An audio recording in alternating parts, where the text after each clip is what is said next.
नमस्कार बच्चों। आपने अपने दादा दादी, नाना नानी या मम्मी पापा से कहानियां तो सुनी होंगी, जरूर सुनी होंगी कि नहीं सुनी? सुनी होंगी। तो आपने राजाओं, महाराजाओं, महारानियों की कहानियां भी सुनी पढ़ी होंगी। बच्चों, एक बात बताओ, राजा के दरबार में कौन कौन होता है? चलो, कौन बताएगा? हाँ बिल्कुल, क्या बात है। रानी, मंत्री, सेनापति और बताओ, द्वारपाल, गुप्तचर होते हैं। आपने बच्चों धारावाहिकों में देखा होगा, अभी हाल में ही प्रसारित रामायण में ये सारे पात्र आपको कहीं ना कहीं दिखे होंगे। हो सकता है कि आप सबको ना पहचान सकें, जैसे गुप्तचर कौन होता है, द्वारपाल कौन होता है, सेनापति, मंत्री। ठीक बच्चों, तो आपने अकबर बीरबल का नाम सुना होगा। चलिए, हो सकता है आपने ना सुना हो, लेकिन बच्चों यह एक राजा और मंत्री की प्रसिद्ध जोड़ी रही है।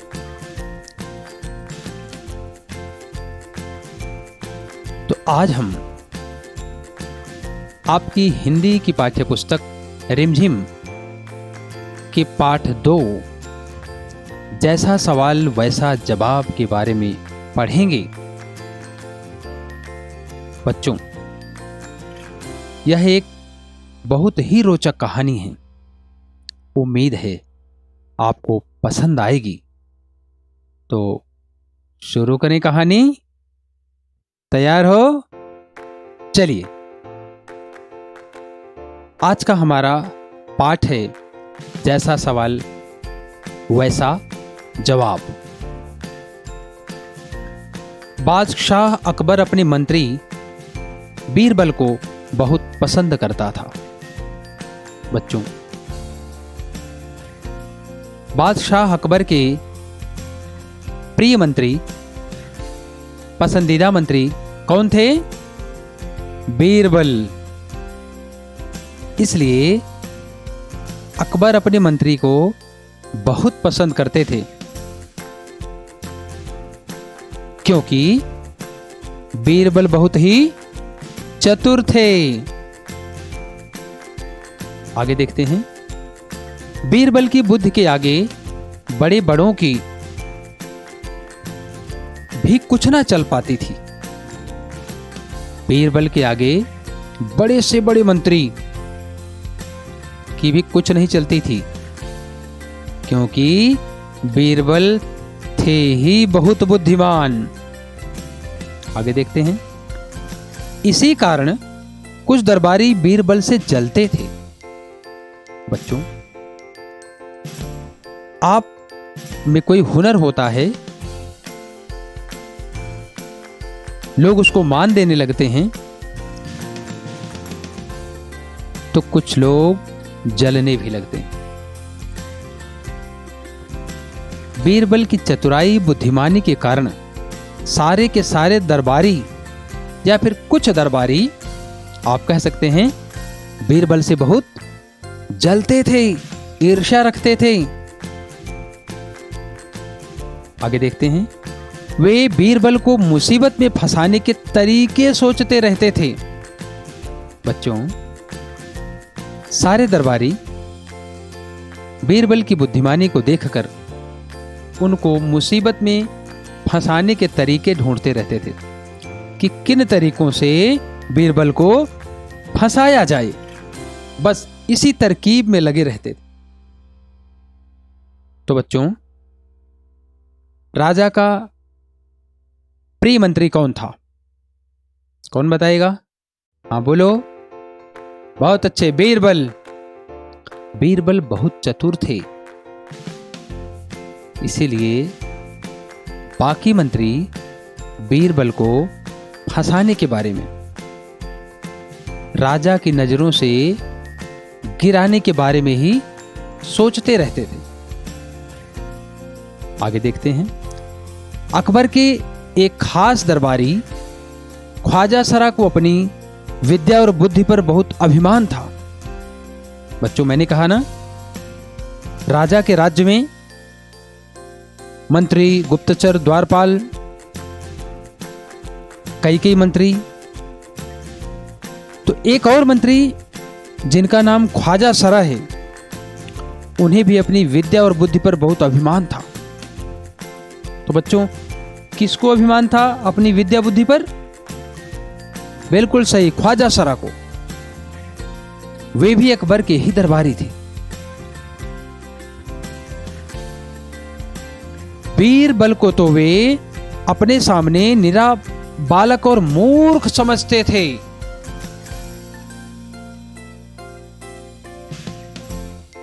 बच्चों, जो ख्वाजा सरा थे, वे बीरबल को बिल्कुल बच्चा, उनका यह मानना था कि बीरबल तो मेरे सामने बच्चे जैसा है, यानी बहुत कम दिमाग है, ऐसा मानते थे। वे बीरबल को कुछ नहीं समझते थे। लेकिन अपने ही मानने से तो कुछ होता नहीं। दरबार में बीरबल की ही तूती बोलती और ख्वाजा साहब की बात ऐसी लगती थी जैसे न कारखाने में तूती की आवाज। तो बच्चों, जो ख्वाजा सरा थे, वे खुद को बहुत ही होशियार समझते थे। लेकिन क्या स्वयं को होशियार मानने से आप होशियार हो जाते हैं या कोई भी होशियार हो जाता है? ऐसा नहीं है बच्चों। अगर आप वास्तव में होशियार हैं तो बाकियों को भी समझ आएगा और दुनिया मानेगी। तो दरबार में ख्वाजा सरा की कोई नहीं सुनता था, लेकिन बीरबल के चर्चे थे, उनकी बुद्धिमानी के चर्चे थे। आगे देखते हैं। ख्वाजा साहब की चलती तो वे बीरबल को हिंदुस्तान से निकलवा देते, लेकिन निकलवाते कैसे? बच्चों, ख्वाजा सरा साहब बीरबल से इतने चिढ़ते जलते थे कि अगर उनका वश चलता तो वे हिंदुस्तान से निकलवा देते। आप समझ सकते हैं कि ख्वाजा साहब को बीरबल फूटी आंख नहीं सुहाते थे। एक दिन ख्वाजा ने बीरबल को मूर्ख साबित करने के लिए बहुत सोच विचार कर कुछ मुश्किल प्रश्न सोच लिए। बच्चों, ख्वाजा सरा बीरबल को बुद्धिहीन सिद्ध करने के लिए तरकीबें खोज रहे हैं। अब ख्वाजा साहब ने कुछ मुश्किल सवाल ढूंढ निकाले। उनको लगा कि बीरबल तो मुसीबत में फंस जाएगा और इनके जवाब शायद ही दे सके। फिर बच्चों, आगे देखते हैं क्या होता है।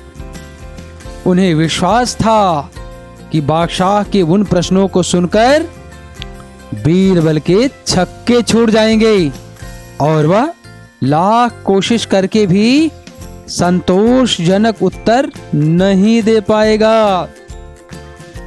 बच्चों, ख्वाजा ने बहुत टेढ़े मेढ़े मुश्किल सवाल सोच लिए और उसने सोचा कि मैं बादशाह से कहूंगा कि वो बीरबल से ये सवाल पूछें। जब राजा बीरबल से वो सवाल पूछेंगे तो बीरबल तो बता ही नहीं पाएगा, क्योंकि वह तो बेवकूफ है और यूं ही बेफिजूल में उसके चर्चे पूरे दरबार में होते रहते हैं कि वह बहुत बुद्धिमान है। फिर बादशाह मान लेगा कि ख्वाजा सरा के आगे बीरबल कुछ नहीं है।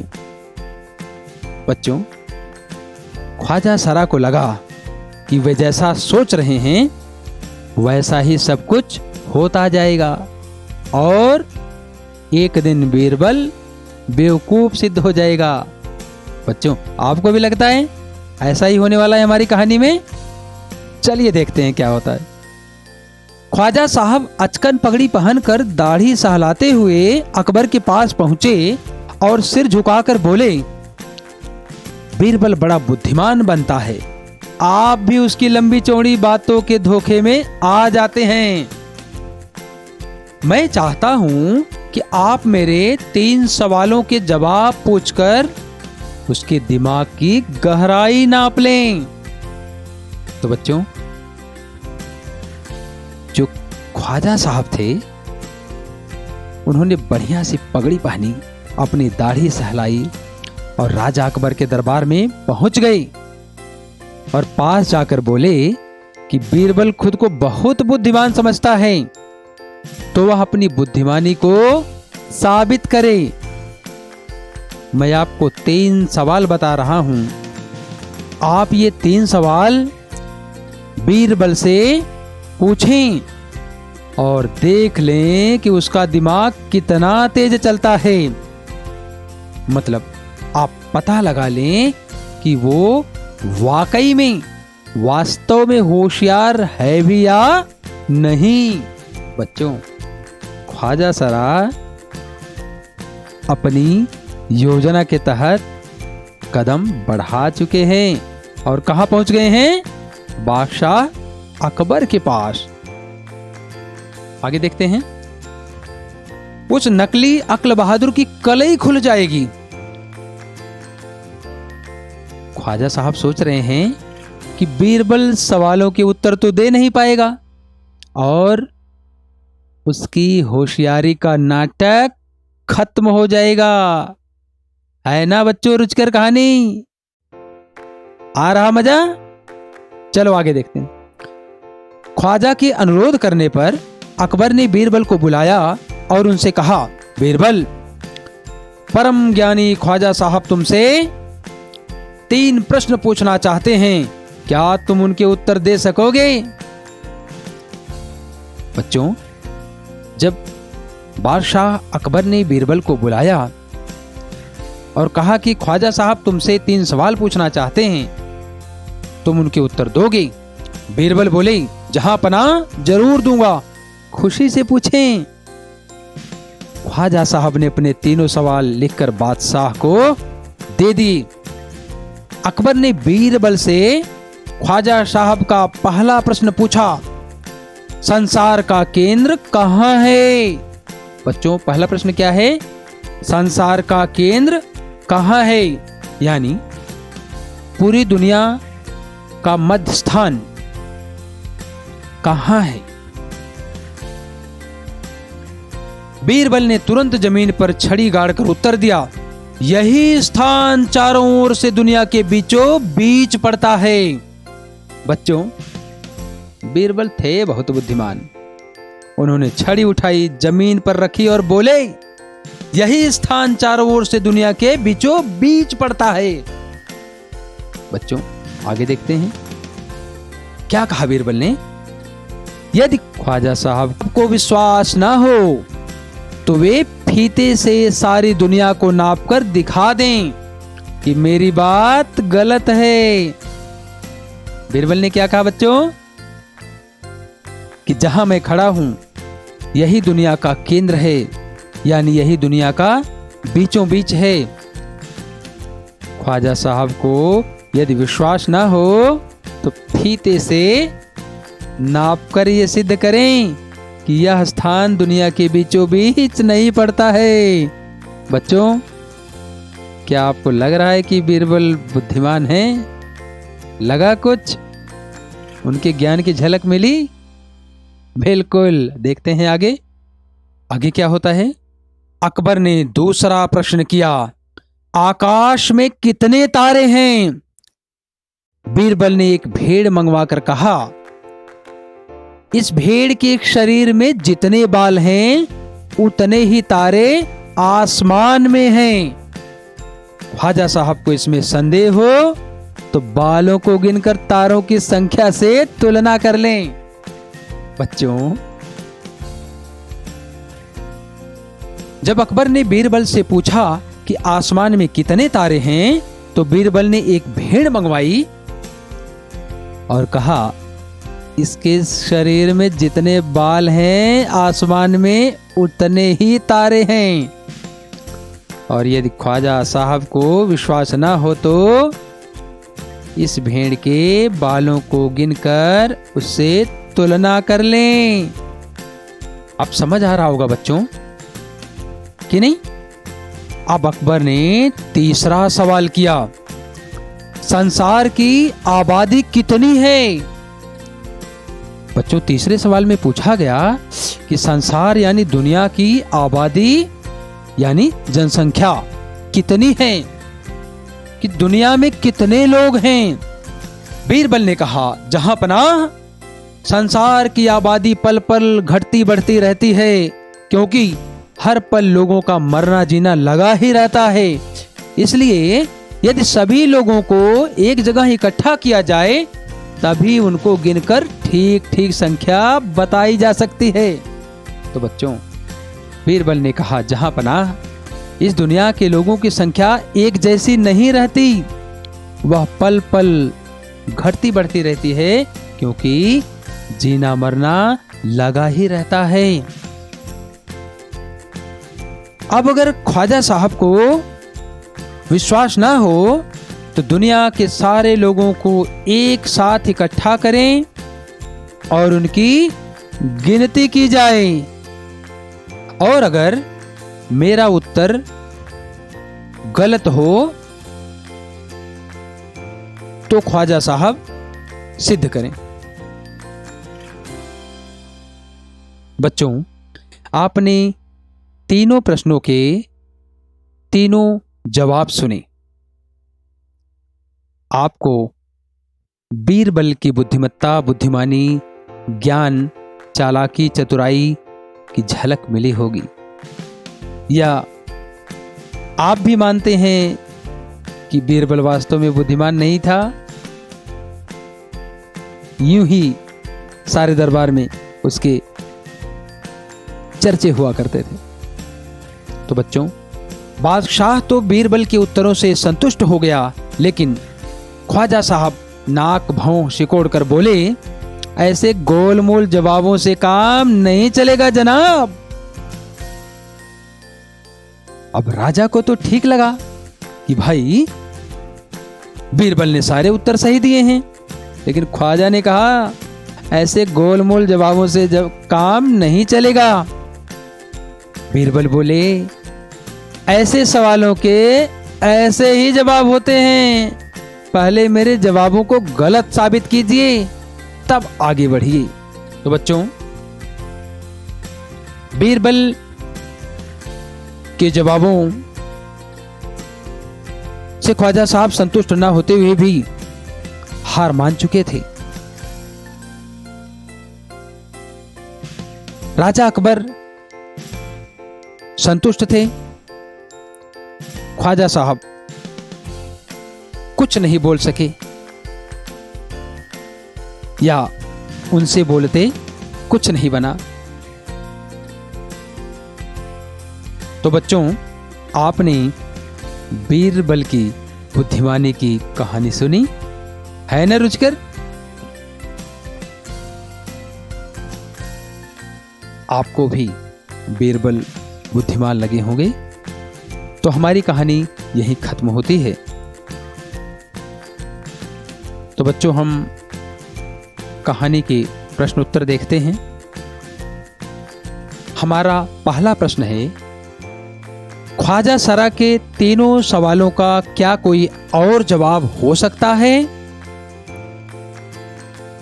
सोचो बच्चों। तो हमारा पहला विकल्प है, विकल्प यानी ऑप्शन। ऑप्शन कुछ वैसे समझे बच्चे, जैसे आपको किसी के जन्मदिन के कार्यक्रम में जाना है और आपके पास बहुत सारे कपड़े हैं, तो आप क्या करते हैं, आप एक पहनते हैं, वह कम पसंद आता है, आप उसे निकाल देते हैं। आप दूसरा पहनते हैं, बहुत अच्छा लगता है, आप उसे पहनकर खुशी खुशी चले जाते हैं। इसका मतलब आपके पास कपड़ों के बहुत सारे विकल्प थे, आपके पास ऑप्शन थी। तो हमारा पहला विकल्प है हाँ हो सकता है, दूसरा विकल्प नहीं हो सकता है, हमारा तीसरा विकल्प है शायद, चौथा विकल्प है इनमें से कोई नहीं। तो बच्चों, ख्वाजा सरा के तीनों सवालों का क्या कोई और जवाब हो सकता है?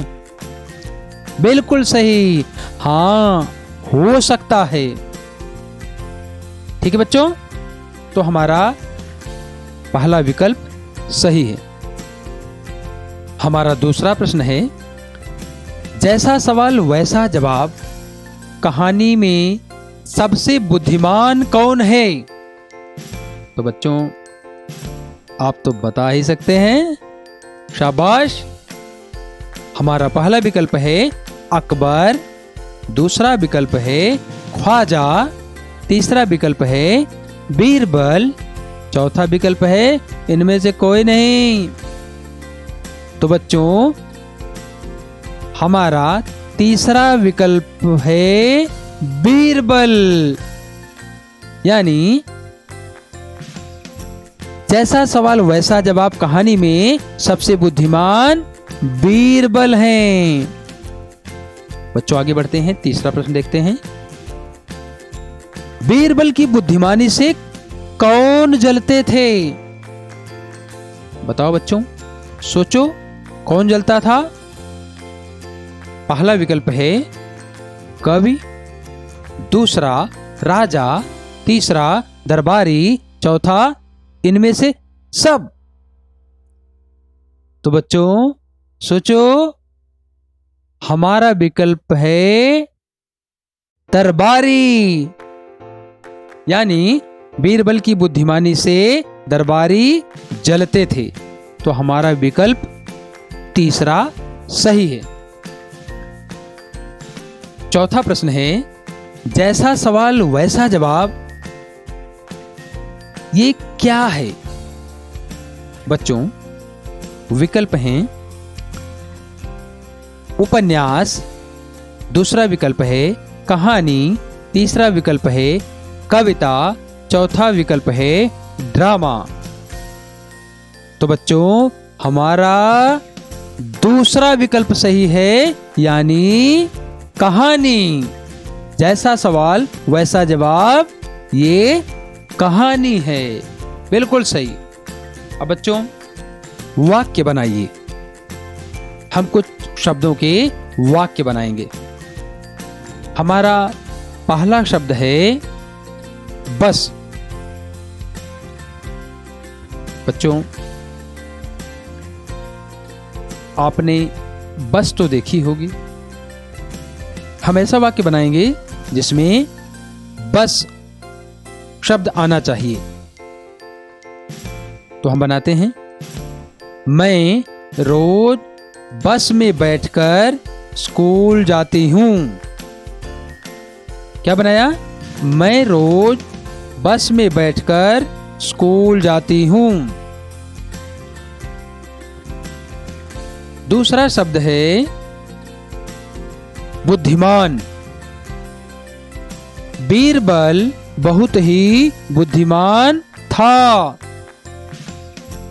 बीरबल बहुत ही बुद्धिमान था। तीसरा शब्द है सुंदर। वह लड़की बहुत सुंदर है। तो बच्चों, अब हम रिक्त स्थानों की पूर्ति करेंगे, यानी वाक्य में कोई शब्द नहीं होगा, हम उसके द्वारा वाक्य पूरा करेंगे। ठीक, रिक्त स्थानों की पूर्ति, जिसे आप खाली स्थान भरना भी कहते हैं। तो बच्चों, पहला वाक्य है बीरबल बहुत ही था।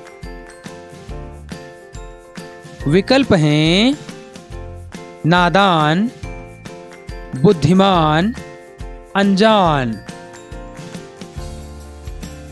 तो बच्चों सोचो, हमारा सही विकल्प क्या है? नादान है? लगता है आपको? नहीं नहीं, बिल्कुल सही। हमारा सही विकल्प है बुद्धिमान, यानी दूसरा विकल्प, बीरबल बहुत ही बुद्धिमान था।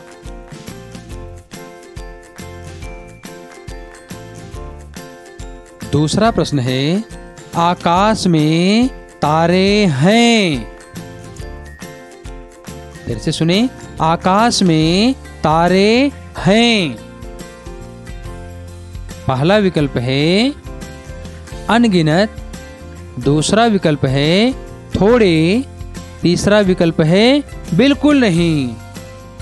तो क्या होगा बच्चों?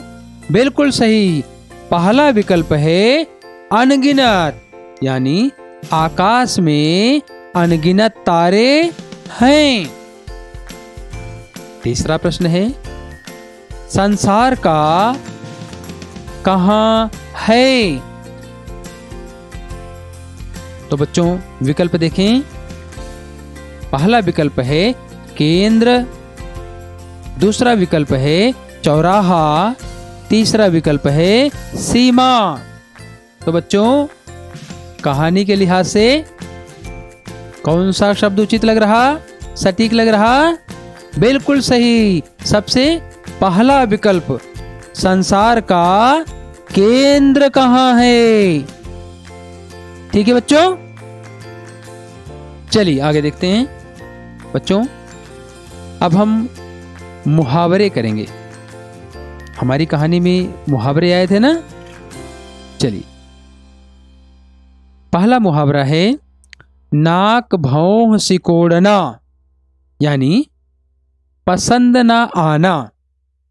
हम इसको इस तरह से भी लिख सकते हैं, आज मम्मी ने घिया बनाई थी तो मैंने नाक भौं सिकोड़ ली। ठीक है बच्चों, घिया आप जानते होंगे, लौकी। आज मम्मी ने घिया बनाई थी तो मैंने नाक भौं सिकोड़ ली। दूसरा मुहावरा है कलई खुलना। इसका मतलब होता है सच्चाई सामने आना, झूठ का पर्दाफाश हो जाना। तो वाक्य बनाते हैं, चोर की सच्चाई सामने आते ही उसकी कलई खुल गई। चोर की सच्चाई सामने आते ही उसकी कलई खुल गई, यानी सच्चाई सामने आ गई। अंतिम प्रश्न है, आप भी अपनी कक्षा में या आस पड़ोस में किसी की बुद्धिमानी परखने के लिए कुछ प्रश्न पूछकर परख सकते हैं। इसके लिए सारे बच्चे 4-4 प्रश्न तैयार करेंगे। ठीक है बच्चों, आपने बुद्धिमानी की परख करनी है। चलिए, अंतिम प्रश्न है, क्या आप भी मानते हैं कि बीरबल वास्तव में बुद्धिमान थे? फिर से सुनो बच्चों, क्या आप भी मानते हैं कि बीरबल वास्तव में बुद्धिमान थे? तो प्यारे बच्चों, आज हमने कहानी पढ़ी, जैसा सवाल वैसा जवाब। उम्मीद है आपको पसंद आई होगी। अगली कक्षा में या अगले ऑडियो वीडियो में हम किसी नई कहानी, कविता, नाटक के साथ फिर मिलेंगे। तब तक के लिए धन्यवाद।